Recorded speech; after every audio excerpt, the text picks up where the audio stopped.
भारत ने शिक्षा के क्षेत्र में एक बहुत बड़े बदलाव के लिए आधारशिला तैयार कर ली है। कैबिनेट ने न्यू एजुकेशन पॉलिसी 2020 शिक्षा नीति 2020 को मंजूरी दे दी गई है, जो जल्दी ही एक कानून बन जाएगा पार्लियामेंट से अप्रूवल मिलने के बाद। तो आज हमारी चर्चा का विषय यही होगा, न्यू एजुकेशन पॉलिसी, नई शिक्षा नीति 2020। और इससे पहले मैं आपको बता दूं, आप हमसे टेलीग्राम पर, फेसबुक पर, इंस्टाग्राम पर और ट्विटर पर जुड़ सकते हैं, और इन सभी के लिंक हमारे डिस्क्रिप्शन बॉक्स में आपको मिल जाएंगे। तो चलिए हम शुरुआत करते हैं अपनी प्रेजेंटेशन की। तो सबसे पहले हम बात करेंगे एजुकेशन पॉलिसी, राष्ट्रीय शिक्षा नीति का विकास। अर्थात इसमें हम देखेंगे कि किस तरह से अभी तक हमारी शिक्षा नीति का इतिहास रहा है। इसको हम बहुत ही संक्षिप्त में देखेंगे, इसका एक्सप्लेनेशन हम नहीं देंगे। तो सबसे पहले आता है यूनिवर्सिटी एजुकेशन कमीशन, जो 1948 से 49 में गठित हुआ था।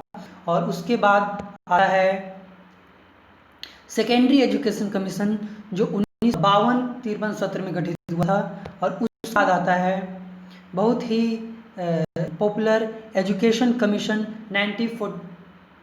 1964 टू 66, जिसको कोठारी कमीशन के भी नाम से जाना जाता है। और कोठारी कमीशन के बाद आता है नेशनल पॉलिसी ऑन एजुकेशन 1968। उसके बाद 1976 में 42वां संविधान संशोधन अर्थात 42nd कॉन्स्टिट्यूशनल अमेंडमेंट होता है, जिसके तहत एजुकेशन को कंकरेंट लिस्ट में डाल दिया जाता है, अर्थात शिक्षा को समवर्ती सूची में डाल दिया जाता है। इससे पहले शिक्षा राज्य सरकारों का उत्तरदायित्व हुआ करती थी, केंद्र सरकार के पास केवल अल्पसंख्यकों की शिक्षा का उत्तरदायित्व था। इसके बाद आता है national policy on education NP 1986, जिससे ज़्यादातर लोग परिचित हैं, और इसी को रिप्लेस करेगा हमारा न्यू एजुकेशन पॉलिसी, और यह 34 साल बाद होगा। और उसके बाद 1992 में NP 1986 में कुछ सुधार किए जाते हैं, जिसको प्लान ऑफ एक्शन 1992 के नाम से जाना जाता है। उसके बाद TRS सुब्रमण्यम कमेटी रिपोर्ट 27 मई 2016 को आती है। और उसके बाद आता है डॉक्टर के कस्तूरी रंगन कमेटी रिपोर्ट 31 मई 2019 को। और यही TRS सुब्रमण्यम कमेटी रिपोर्ट और डॉक्टर के कस्तूरी रंगन कमेटी रिपोर्ट का परिणाम है, जो हमें यह न्यू एजुकेशन पॉलिसी, नई राष्ट्रीय शिक्षा नीति मिल रही है। तो चलिए आगे इस पर थोड़ा और संक्षेप में इसके हर बिंदु को हम देखते हैं। हम संक्षेप में ही देखेंगे क्या, ताकि वीडियो बहुत लंबा ना हो, और अधिक स्पष्टीकरण आने के बाद इस पर हम और भी वीडियोस बनाएंगे। तो चलिए शुरू करते हैं। तो सबसे पहले हम देखेंगे मेजर रिफॉर्म्स स्कूल एजुकेशन, अर्थात स्कूली शिक्षा में क्या बहुत बड़े बदलाव हुए। तो सबसे पहला जो बदलाव होने वाला है वो है universalization of yearly childhood care education, जो प्रारंभिक बालावस्था में जो बच्चों को शिक्षा दी जाती है उसका यूनिवर्सलाइजेशन होगा। अर्थात यह सुनिश्चित किया जाएगा कि भारत के सभी बच्चों को ईयरली चाइल्डहुड केयर एजुकेशन जरूर मिले। उसके बाद national mission on fundamental literacy and numeracy, यह सुनिश्चित किया जाएगा कि एक निश्चित कक्षा तक जाने के बाद बच्चे किसी भाषा में कोई किताब पढ़ सकें, और उनके पास जो बेसिक न्यूमरेसी होती है, आधारभूत अंकगणित होता है, उसका हो। और किताब पढ़ना सीखना बहुत जरूरी है, क्योंकि किताब पढ़ना सीखने के बाद ही हमारे पास ज्ञान का एक बहुत भंडार खुल जाता है। और उसका है जो बहुत बड़ा परिवर्तन होने वाला है 5+3+3+4 करिकुलम एंड पेडागोगिकल स्ट्रक्चर, जो 10+2 सिस्टम को रिप्लेस करेगा, अर्थात उसकी जगह लेगा।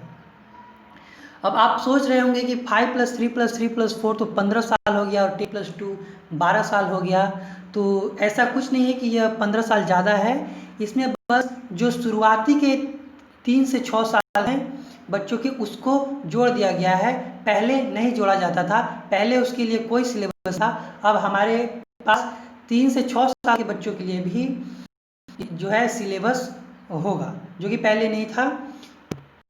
और अगला पॉइंट है curriculum to integrate 21 century skill mathematical thinking और साइंटिफिक टेम्पर। जो करिकुलम बनाया जाएगा वह 21 सेंचुरी की रिक्वायरमेंट के अनुकूल होगा। 21 सेंचुरी में जो हम लोग को स्किल चाहिए, जो मैथमेटिकल थिंकिंग और साइंटिफिक टेम्परामेंट, जो वैज्ञानिक सोच की ज़रूरत है 21 सेंचुरी में, उसके आधार को ध्यान में रखते हुए हमारा करिकुलम तैयार, पाठ्यक्रम तैयार। और एक सबसे बड़ी बात, जो सबसे अच्छी बात भी है, no rigid separation between arts and science, between curriculum and extra curricular activities, between vocational and academic stream. पहले आर्ट्स, साइंस, कॉमर्स और वोकेशनल एजुकेशन जो होते थे, व्यवहारिक शिक्षा होती थी, इसमें बहुत अंतर किया जाता था। जो एक्स्ट्रा करिकुलर एक्टिविटीज़ होती थी, जो पढ़ाई से हटकर होती थी, उसको भी अलग रखा जाता था। लेकिन ऐसा अब नहीं किया जाएगा। अब सब में कोई विशेष अंतर नहीं माना जाएगा। किसी भी छात्र के मूल्यांकन में उसके सभी क्षेत्र में किए गए परफॉर्मेंस को एक साथ जोड़कर देखा जाएगा। तो ये एक बहुत अच्छी बात हो सकती है। और दूसरा, एजुकेशन ऑफ गिफ्टेड चिल्ड्रेन। तो हमारे पास अभी तक जो गिफ्टेड चिल्ड्रेन होते हैं, जिसके पास बहुत ही अभूतपूर्व गुण होते हैं, विलक्षण प्रतिभा के होते छात्र जो होते हैं, उनकी शिक्षा के लिए हमारे पास कोई व्यवस्था नहीं थी। लेकिन इस बार सरकार उनकी शिक्षा के लिए भी विशेष प्रावधान लाएगी। और उसके बाद आता है gender inclusion fund. Gender inclusion fund, क्योंकि जेंडर के आधार पर शिक्षा में भेदभाव ना हो, इसके लिए जेंडर इंक्लूजन फंड बनाया जाएगा। और KG-BB अप टू क्लास 12 तक किया जाएगा। और इसके बाद आता है reduction in curriculum to core concept. अब जो हमारा पाठ्यक्रम है, करिकुलम है, उसको सिर्फ मुख्य जो कंसेप्ट्स हैं, जो मेन कंसेप्ट्स हैं, उन तक ही सीमित किया जाएगा। बहुत अधिक पढ़ने के चक्कर में विद्यार्थियों को नहीं डाला जाएगा। वो कम ही सीखे, लेकिन जो ज़रूरी चीज़ें हैं उसको सीखे और उसका एप्लीकेशन सीखे, इस पर विशेष जोर दिया जाएगा। और vocational integration from class 6 onward. जो वोकेशनल एजुकेशन है, जो व्यवहारिक शिक्षा है, वो क्लास 6 से ही शुरू हो जाएगी। क्लास 6 से ही बच्चे कंप्यूटर की कोडिंग वगैरह सीखेंगे, जो वेबसाइट और एप्लीकेशन बनाने के काम आता है। और बहुत सारी स्किल्स जो हैं, जो क्लास 6 से ही बच्चे अब सीखेंगे, और उनको क्लास 6 से ही इंटर्नशिप करने का मौका मिलेगा। अर्थात प्रैक्टिकल करना चाहते हैं, जैसे कोई माटी के बर्तन बनाना सीखना चाहता है, तो वह क्लास 6 से ही किसी कुम्हार के पास जाकर इंटर्नशिप कर सकता है, कुछ समय तक के लिए काम कर सकता है, उसके लिए भी उसको स्कोर दिया जाएगा। और आगे बढ़ते हैं हम। और अगला है new national curriculum framework for EC school teacher and adult education. EC मतलब ईयरली चाइल्डहुड एजुकेशन के लिए, और स्कूल्स के लिए, टीचर्स के लिए और एडल्ट एजुकेशन के लिए एक नया राष्ट्रीय पाठ्यक्रम प्रारूप तैयार किया जाएगा। और उसके बाद board exam will be low stakes based on knowledge application. Board exam अब रट्टा मार विद्या पर आधारित नहीं होंगे। बोर्ड एग्जाम अब आपके नॉलेज के एप्लीकेशन की उसका प्रयोग का परख करेंगे। और उसके बाद medium of instruction till at least grade 5 and preferably till grade 8 and beyond in home languages, mother tongue and regional languages. जो हमारी पढ़ाई का जो मीडियम इंस्ट्रक्शन होगा, जो भाषा जो चुनी जाएगी माध्यम बनाने के लिए, वो कम से कम 5वीं कक्षा तक हमारे होम लैंग्वेज, यानी घर की भाषा जो होती है, लोकल लैंग्वेज होता है, मातृभाषा होती है, उसमें की जाएगी। और कोशिश की जाएगी कि यह 8वीं क्लास तक ही ऐसा हो, और उसके आगे भी जो सभी विषय हैं लोकल लैंग्वेजेस में, मातृभाषा में, क्षेत्रीय भाषा में, पढ़े जा सकें। और 36 degree holistic progress card of child, और जो बच्चों का जो प्रोग्रेस कार्ड बनता है वो सिर्फ उनके एग्ज़ाम के स्कोर पे नहीं बनेगा, उनके व्यवहार पे और भी अन्य परिप्रेक्ष्य को ध्यान में रखते हुए बनाया जाएगा। जैसे कि उनका मूल्यांकन सिर्फ शिक्षक ही नहीं करेंगे, उनके क्लासमेट भी करेंगे, बच्चे खुद भी अपना मूल्यांकन करेंगे, उनकी खेल कूद में कैसी परफॉर्मेंस रहा है और व्यवहार उनका कैसा रहा, इन सभी चीज़ों को मिलाकर एक ऐसा रिपोर्ट कार्ड बनाया जाएगा जो उनके हर परिप्रेक्ष्य को ध्यान में रखें।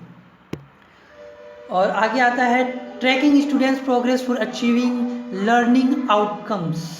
और ये जो हमारे स्टूडेंट का प्रोग्रेस को ट्रैक करने का जो तरीका होगा वो कंटिन्यूअस होगा, वो ऐसा नहीं होगा कि साल भर और फिर 2 साल बाद, साल भर पर ऐसे नहीं होगा, लगातार उसको ट्रैक करना होगा और सबको मिलाकर हम उसका जो आउटकम होता है, उसका परिणाम होता है उस पर पहुँचेंगे। ऐसा अभी तक यही होता है कि हम एक परीक्षा देते हैं और उसी से तय हो जाता है कि हम कैसे बच्चे हैं, लेकिन अब ऐसा नहीं होगा।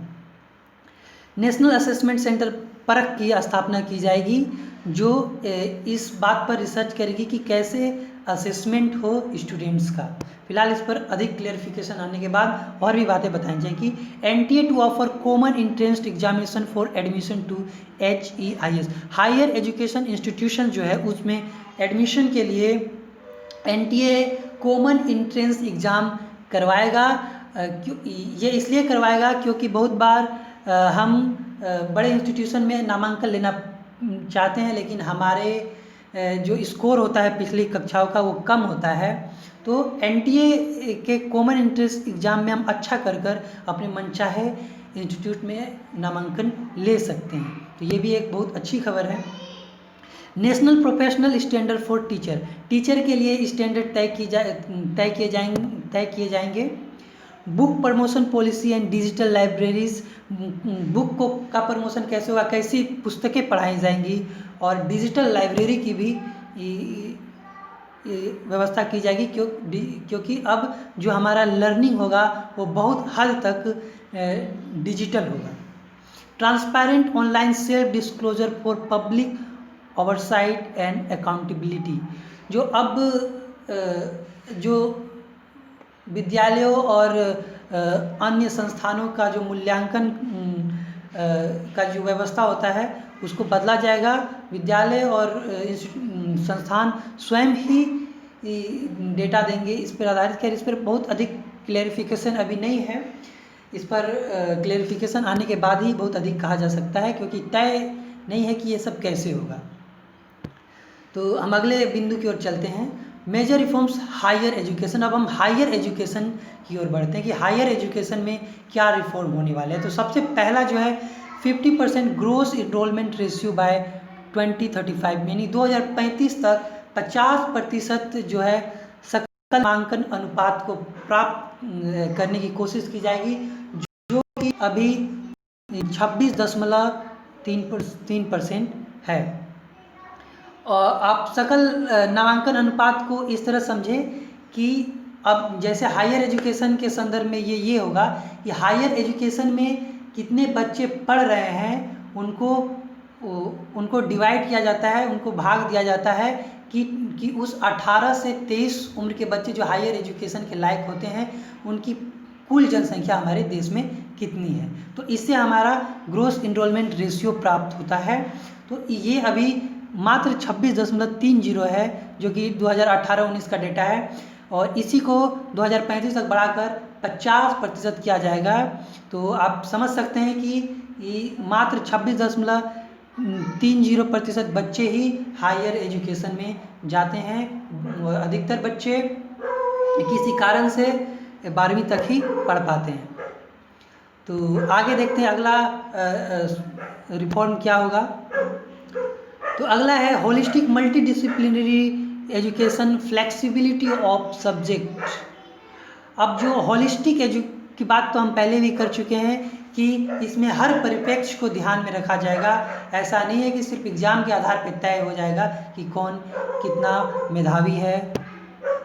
और मल्टीडिसिप्लिनरी एजुकेशन का मतलब हुआ कि ये सिर्फ साइंस के बच्चे सिर्फ साइंस ही नहीं पढ़ेंगे, बाकी विषयों की भी जानकारी रखेंगे।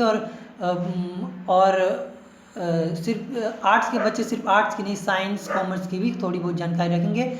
सबको मिलाकर पढ़ाया जाएगा। और फ्लेक्सिबिलिटी ऑफ सब्जेक्ट का मतलब हुआ कि सब्जेक्ट चुनने के लिए हमारे पास विकल्प बहुत कम होते हैं। जब हम साइंस चुनते हैं तो सिर्फ हम साइंस से कुछ गिने चुने सब्जेक्ट को पढ़ सकते हैं, आर्ट्स चुनते हैं तो आर्ट्स के गिने चुने सब्जेक्ट को पढ़ सकते हैं।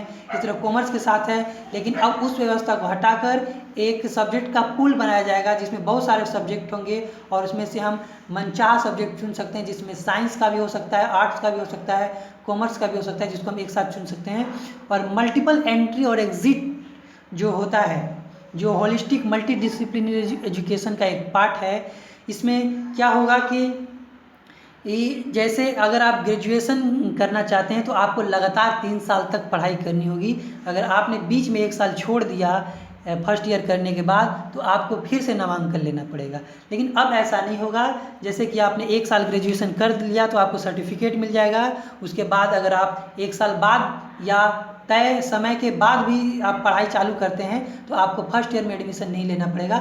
उस सर्टिफिकेट के आधार पे आपका सेकेंड ईयर में एडमिशन हो जाएगा। उसी तरह सेकेंड ईयर करने के बाद आपको एडवांस डिप्लोमा दिया जाए का सर्टिफिकेट मिलेगा और थर्ड ईयर कंप्लीट करने के बाद आपको डिग्री मिल जाएगी। और अगर आप 4 ईयर कोर्स करते हैं तो आपको रिसर्च के साथ डिग्री मिलेगी।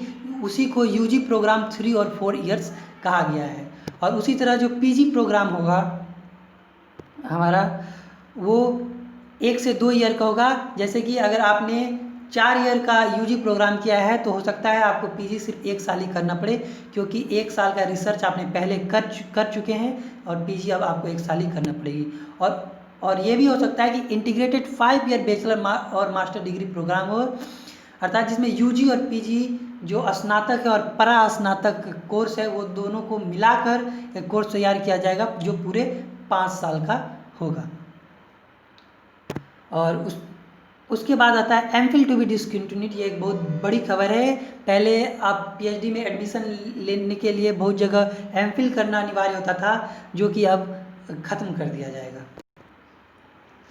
तो आगे चलते हैं। तो आगे credit transfer and academic bank of credit. तो जो बहुत सारी एकेडमिक स्किल जो हम लोग प्राप्त करते हैं, बहुत सारे दूसरे स्किल भी हम पढ़ने के दौरान प्राप्त करते हैं, तो उससे जो हमें क्रेडिट मिलता है, जो उससे हमें स्कोर मिलता है, जिसको जो क्रेडिट के रूप में भी हमको मिलता है, उसको ट्रांसफरेबल बनाया जाएगा ताकि वो एक इंस्टीट्यूशन से दूसरे इंस्टीट्यूशन में भी उसको मान्यता मिल सके। और एकेडमिक बैंक ऑफ क्रेडिट बनाया जाएगा। ये एक डिजिटल डिपॉजिटरी होगा जहां हमारे सारे क्रेडिट एक डिजिटल फॉर्मेट में उपलब्ध होंगे, ताकि जब हम कहीं एडमिशन लेने जाए तो सारे क्रेडिट के आधार पर हमारा मूल्यांकन हो सके। और अगला पॉइंट है HEI research intensive and teaching intensive university and autonomous granting colleges. अब जो कॉलेजेस होते हैं वो एफिलिएट सिस्टम पे आधारित होते हैं, जो किसी यूनिवर्सिटी से एफिलिएटेड होते हैं। लेकिन अब ऐसी व्यवस्था की जाएगी, ऐसे कॉलेजेस बनाए जाएंगे कि वो खुद से अपनी डिग्री दें और वो रिसर्च पे और टीचिंग इंटेंसिव यूनिवर्सिटी भी बनाई जाएगी जहां रिसर्च और टीचिंग टेक्नोलॉजी पर बहुत अधिक जोर दिया जाएगा।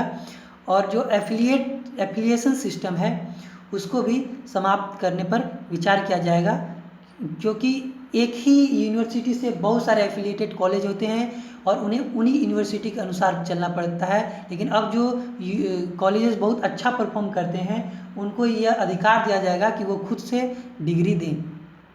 और model multidisciplinary education and research university Meru की भी स्थापना लगभग हर जिले में करने की कोशिश की जाएगी, जो इस विषय पर शोध करेंगे कि कैसे हम विभिन्न विषयों को एक साथ मिलाकर पढ़ा पाएँ, जो मल्टीडिसिप्लिनरी हो, सब्जेक्ट का कोई रिजिड क्लासिफिकेशन ना हो, क्योंकि सभी सब्जेक्ट एक दूसरे से कहीं न कहीं मिले होते हैं।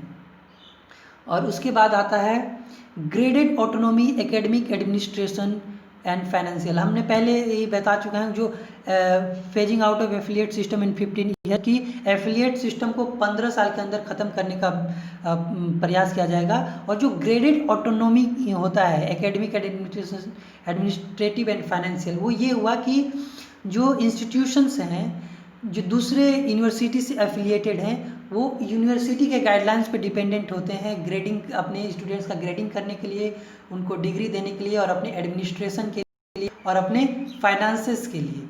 लेकिन जो इंस्टीट्यूशन अच्छा परफॉर्म करते हैं उनको ऑटोनॉमी दी जाएगी, एकेडमिक ऑटोनॉमी दी जाएगी कि वो अपने तरीके से पढ़ाएं, एडमिनिस्ट्रेटिव ऑटोनॉमी दी जाएगी ताकि वो प्रशासन अपने तरीके से चलाएं, यूनिवर्सिटी पे डिपेंडेंट, और कुछ केसों में फाइनेंशियल ऑटोनॉमी भी दी जाएगी ताकि जो की व्यवस्था है वो खुद से कर सके, अर्थात वो खुद से तय करे कि उनके इंस्टीट्यूशन का फ़ी क्या होगा।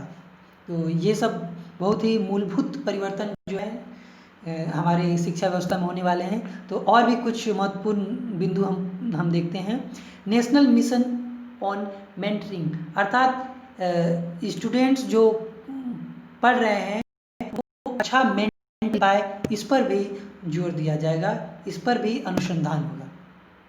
इंडिपेंडेंट बोर्ड ऑफ गवर्नर, अब शिक्षा व्यवस्था के रेगुलेशन से एक स्वतंत्र बोर्ड बनाया जाएगा गवर्नेंस का जो इसको रेगुलेट करेंगे ताकि ये पॉलिटिकल इंटरफियरेंस से बचे। Online self disclosure based transparent system for approval in place of inspection, पहले जो ग्रेडिंग होती थी कॉलेजेस की इंस्टीट्यूशन की उसके लिए इंस्पेक्शन टीम भेजी जाती, लेकिन अब उसकी जगह पर एक online system self disclosure system होगा जिसमें इंस्टीट्यूट और संस्थान और जो विद्यालय हैं वो खुद से डेटा प्रोवाइड करेंगे अपने परफॉर्मेंस का, और उसी के आधार पर उनकी ग्रेडिंग की जाएगी। उसके बाद आता है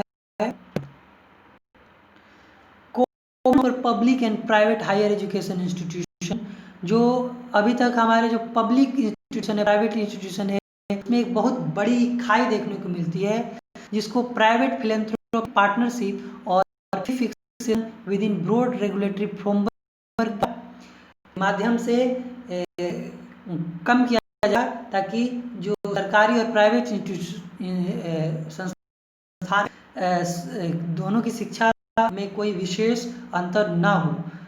यहाँ एक फीस फिक्सेशन की बात, इसके तहत एक फी जो है ताकि वो उससे अधिक फी न, और जैसा कि आप जानते हैं कि बहुत सारे इंस्टीट्यूशन मनमानी फी उन्हीं को कंट्रोल करने के लिए उठाया जाएगा। और पॉइंट है single regulator for higher education excluding और लीगल और मेडिकल स्ट्रीम को छोड़कर जितनी जो भी हायर एजुकेशन है ये जो भी है जितना टोटल जो हायर एजुकेशन सिस्टम है उसका एक ही रेगुलेटर होगा। अभी बहुत सारे रेगुलेटर है, टेक्निकल है, इसी तरह 3-4 रेगुलेटर हैं जो कि अब एक ही रेगुलेटर होगा। उस रेगुलेटर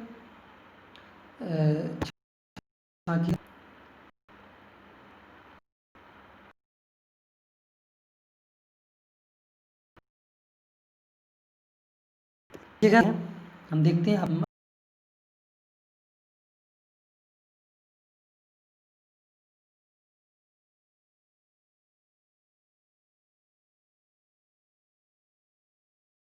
अपना अगला इन एजुकेशन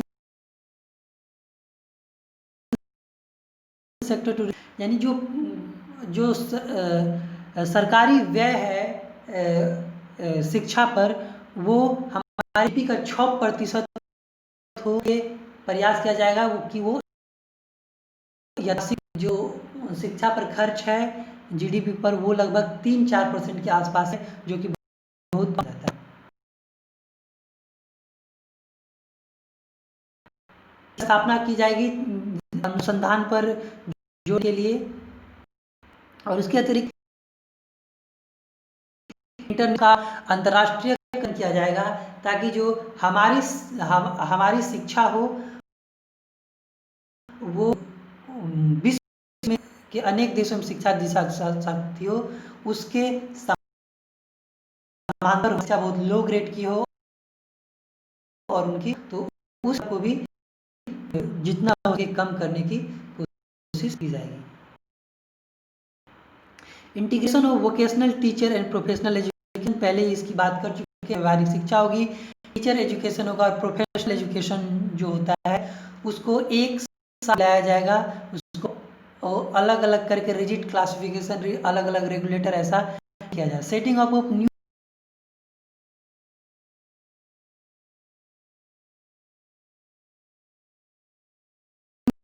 पर आधारित जो हायर एजुकेशन संस्थान है उनकी स्थापना को अभी स्पष्टीकरण नहीं है हमारे पास।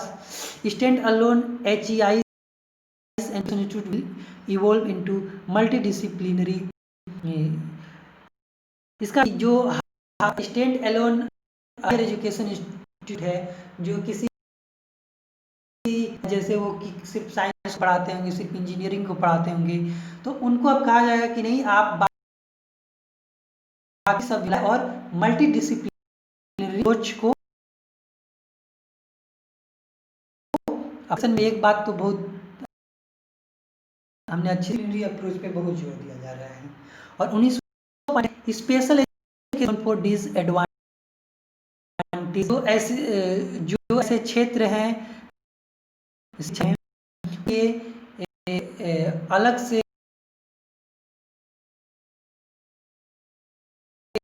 खाली पोर्शन एंड प्रकृति के लिए भी ये हमारे ट्रेडिशनल भाषाएं हैं जो लगभग विलुप्त हो हैं, उनको भी जीवंत करने के लिए सरकार इंस्टीट्यूट की स्थापना करके उन पर शोध करेगी।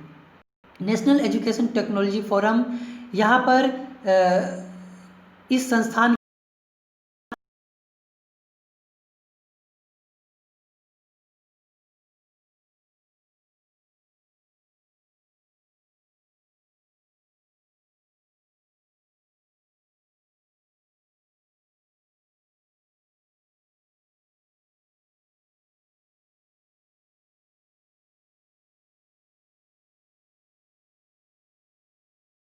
के माध्यम जो to be renamed as ministry of education, अर्थात जो मंत्रालय के नाम से जाना जाएगा।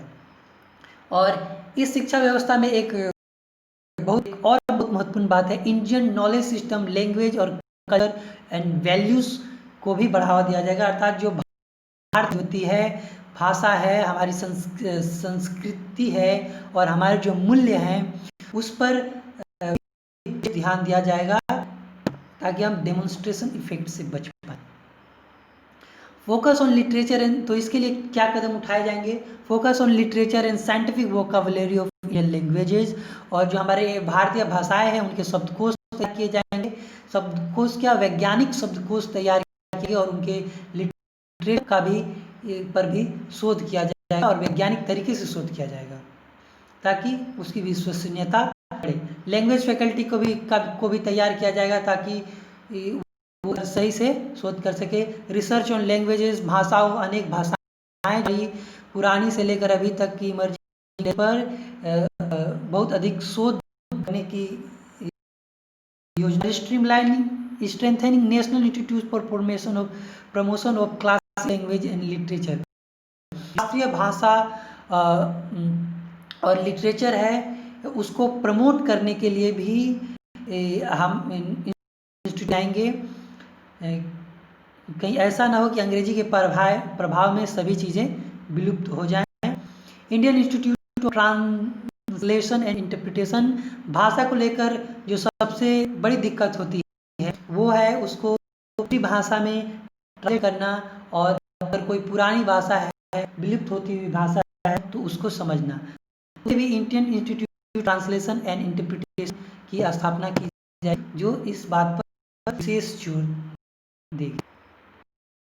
कल्चरल अवेयर इंडियन सिस्टम, जो हमारी भारतीय ज्ञान पद्धति है उस पर जो सांस्कृतिक जागरूकता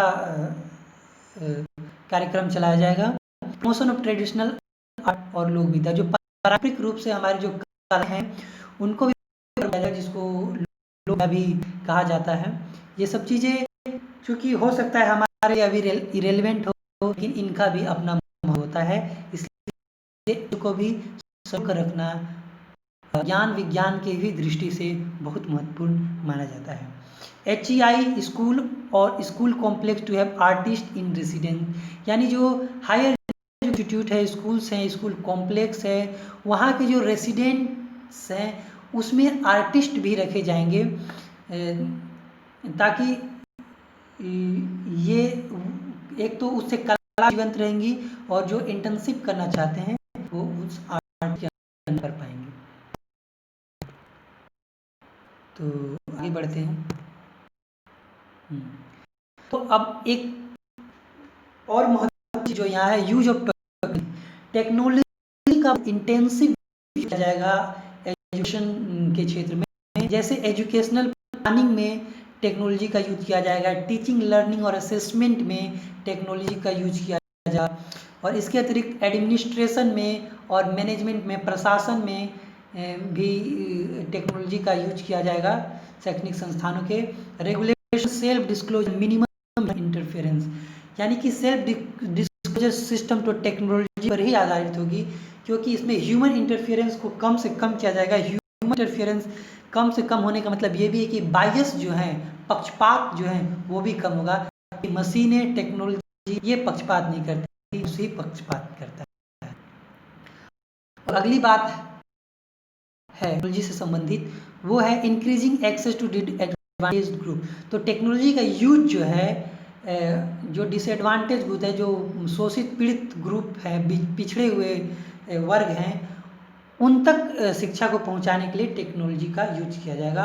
और वर्चुअल लैब तैयार किए जाएंगे टेक्नोलॉजी के थ्रू, क्योंकि जरूरी नहीं है कि हर कोई लेबोरेटरी में जाकर ज्ञान को प्राप्त कर पाए। वर्चुअल लैब के थ्रू वो देख कर भी बहुत कुछ सीख सकता है। अगला है दिव्यांग फ्रेंडली एजुकेशन सॉफ्टवेयर। ऐसे एजुकेशन सॉफ्टवेयर बनाए जाएंगे जो दिव्यांग लोग हैं, जिनका दुर्भाग्य दिव्यांग लोग हैं, उनके लिए भी शिक्षा सुलभ है। कंटेंट रीजनल लैंग्वेज, जैसा कि हम बात कर रहे थे कि भाषा पर विशेष ध्यान जाएगा, तो जरूरी है कि भाषा पर ई कंटेंट, यानी कि इलेक्ट्रॉनिक कंटेंट जिसको मोबाइल में, कंप्यूटर से एक्सेस कर पाएँ, ऐसे कंटेंट रीजनल लैंग्वेज, क्षेत्रीय भाषाओं में भी तैयार हो। अगला है national educational technology forum NETF। इस फोरम में जो है आइडियाज़ लिए जाएंगे और विचार लिए जाएंगे कि कैसे एजुकेशन को सबके लिए सुलभ बनाया जाए, कौन सी एजुकेशनल टेक्नोलॉजी या शैक्षणिक तकनीक का इस्तेमाल किया जाए। Digitally equipping schools, teachers and student, और अब स्कूल्स को, शिक्षकों को और विद्यार्थियों को भी डिजिटल माध्यम से सुसज्जित किया जाएगा, जैसे अस्त्र शस्त्रों से सुसज्जित किया जाता है योद्धाओं को।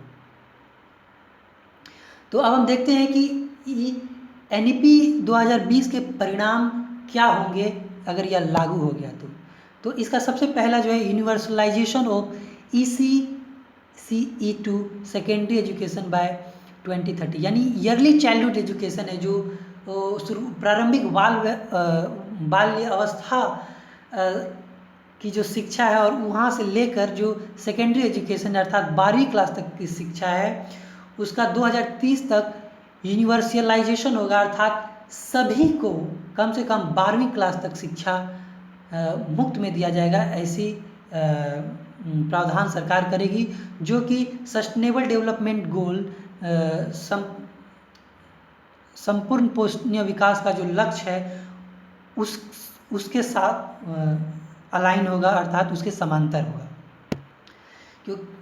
और attaining fundamental learning numeracy skill through national mission by 2050, यानी 2025 तक ये सुनिश्चित किया जाएगा ताकि जो बेसिक चीज़ें जो विद्यार्थी सीखते हैं 5वीं कक्षा तक, वो होती हैं किताब पढ़ना और आधारभूत जो अंकगणित है वो बच्चों को ज़रूर आना चाहिए। इसके लिए सरकार प्रयास करी, क्योंकि किताब पढ़ने के बाद ही जो ज्ञान का क्षेत्र जो है किसी के लिए भी बहुत व्यापक हो जाता है। और जो बेसिक न्यूमरेसी है, जो आधारभूत अंकगणित है, उसको सीखने के बाद ही हम व्यवहारिक जीवन में और प्रभावी तरीके से दे सकते हैं, क्योंकि बेसिक का तो काम बार आता ही है। अगला पॉइंट है 100% GER इन प्री स्कूल और सेकेंडरी स्कूल लेवल बाय 2030। हम पहले जैसे 50% GER हायर एजुकेशन की बात कर रहे थे, यहाँ पर 2030 तक लक्ष्य रखा गया है कि जो प्री स्कूल है, यानी स्कूल के पहले जो है, पहली कक्षा से पहले का जो स्कूल है और सेकेंडरी लेवल तक का जो है, वहाँ तक 100% GER हो, यानी कि लगभग उस एज ग्रुप के सभी बच्चे जो हैं स्कूल जाएं और कम से कम 12वीं कक्षा तक की शिक्षा प्राप्त करें। यह 2030 तक सुनिश्चित किया जाएगा। Bring back 2 crore out of school children, जो अभी के डाटा के अनुसार लगभग 2 करोड़ से अधिक बच्चे जो स्कूल से बाहर हैं, अर्थात वो स्कूली शिक्षा प्राप्त नहीं कर रहे हैं, उनको मेन स्ट्रीम में, मुख्य धारा में लाकर उनको शिक्षित करने का प्रयास किया जाएगा। Teacher to be prepared for assessment reform by 2030, यानी 2023 तक ही शिक्षकों को नए जो रिफॉर्म हो रहे हैं, नए जो सुधार हो रहे हैं NEP के माध्यम से, उसके आधार पर जो असेसमेंट करना है, जो मूल्यांकन करना है विद्यार्थी को, उसके लिए शिक्षकों को 2023 तक तैयार कर दिया जाएगा। उसके बाद inclusive equitable education system by 2030, यानी 2030 तक हम एक समानता और सभी को मिलाकर चलने वाली शिक्षा व्यवस्था को प्राप्त करेंगे। और उसके बाद board exam to test core concept and application of knowledge, जैसा कि हम पहले भी बोल चुके हैं, बोर्ड एग्जाम सिर्फ रट्टामार विद्या पर आधारित नहीं होंगे। इसमें जो हमारे कोर कॉन्सेप्ट हैं, जो मुख्य जो कॉन्सेप्ट होते हैं किसी विषय के, और जो उनका एप्लीकेशन होता है, बोर्ड एग्जाम के माध्यम से उनका मूल्यांकन किया जाएगा, न कि कितना रट कर आप आ सकते हैं उसका मूल्यांकन किया जाएगा। Every child will come out of school adept in at least one school, अर्थात हर बच्चा जब वो स्कूल से निकले तो कम से कम वो किसी एक कला में दक्ष हो, इस चीज़ को सुनिश्चित किया जाएगा। Common standard of learning in public and private school, ऐसी व्यवस्था की जाएगी ताकि जो पब्लिक और प्राइवेट स्कूल में जो स्टैंडर्ड है शिक्षा के, वो लगभग एक समान है। फिलहाल तो आप जानते हैं कि सरकारी स्कूल और प्राइवेट स्कूल में कितना बड़ा अंतर है, तो इसके लिए बहुत सारे रेगुलेटरी फ्रेमवर्क बनाकर सरकार यह सुनिश्चित करेगी कि यह गैप जो है, यह अंतर है सरकारी और प्राइवेट में, इसको कम किया जाए। तो अभी तक हम लगता है सब कुछ देख चुके हैं। तो आप लोगों को सभी भाषाओं में धन्यवाद, आप जिस भाषा में भी धन्यवाद चाहते हैं आप उसे ले सकते हैं। और आप भी बताएं कि ये जो एजुकेशन पॉलिसी सरकार लाई है आपको कैसा लगा, क्योंकि इस पर अभी बहुत क्लैरिफिकेशन बाकी है, इस पर और भी बहुत सारी वीडियोस आएंगी। तो आप उन वीडियो को पाने के लिए हमारे चैनल को सब्सक्राइब कर ले, बेल आइकन भी दबा लें ताकि अगली वीडियोस का नोटिफिकेशन आपको मिल जाए, और वीडियोस अच्छी लगी तो लाइक और शेयर जरूर करें। तो चलिए फिर से आप लोगों को सभी भाषाओं में धन्यवाद।